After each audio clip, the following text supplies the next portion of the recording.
I'm pleased to yield 3 minutes to the gentleman from Kentucky, Mr. Barr. Thank you, Mr. Chairman. I rise in strong opposition to this dangerous and misguided war powers resolution that would weaken our country and serve as a gift to our enemies. The radical terrorist regime in Tehran, the world's leading state sponsor of terrorism, has targeted and killed thousands of Americans since 1979. The United States, Israel, and all of our allies are safer because the Ayatollah is dead. Since the taking of our hostages from our embassy in 1979 to the infamous 1983 Beirut barracks bombing that killed 241 U.S. Marines, to the attack on the USS Cole that left 37 Navy sailors dead, to the maiming and killing of thousands of U.S. military members during the global war on terrorism, the Iranian terrorist regime has always posed a grievous threat to the United States, and Operation Epic Fury is neutralizing that threat, and it's been a tremendous success. President Trump promised that Iran can never obtain a nuclear weapon. He is acting on that promise to make the world a safer place, and he is complying with the law in doing so.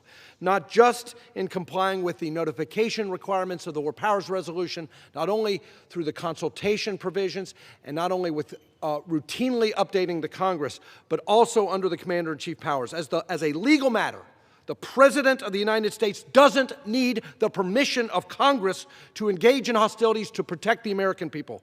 The Commander-in-Chief clause gives the President the exclusive power to command the military in operations approved by Congress, and it also gives the President substantial independent power to direct military operations so long as the President does not infringe on the exclusive powers of the Congress. And what are the exclusive powers of Congress? The declaration power. We have been silent on that. And appropriations, the power of the purse. This Congress has appropriated funds to defend the country, and we increased appropriations through the reconciliation bill this year. The NDAA is the policy of this Congress, which identifies Iran as a threat to our country. The Constitution was clear that Congress has the sole authority to declare war, which changes the legal status of the country. But the framers did not think that the language meant that the President and Congress have to work together all the time to turn the keys of the war power. The founders were practical men. They understood that Congress is slow to act. And Alexander Hamilton argued in Federalist 70 that energy in the executive is essential for national security, unity, secrecy, dispatch, and decision. And he contended that a single president is vital for defending the country. So Congress's real power is not just the declaration power, it's the power of the purse.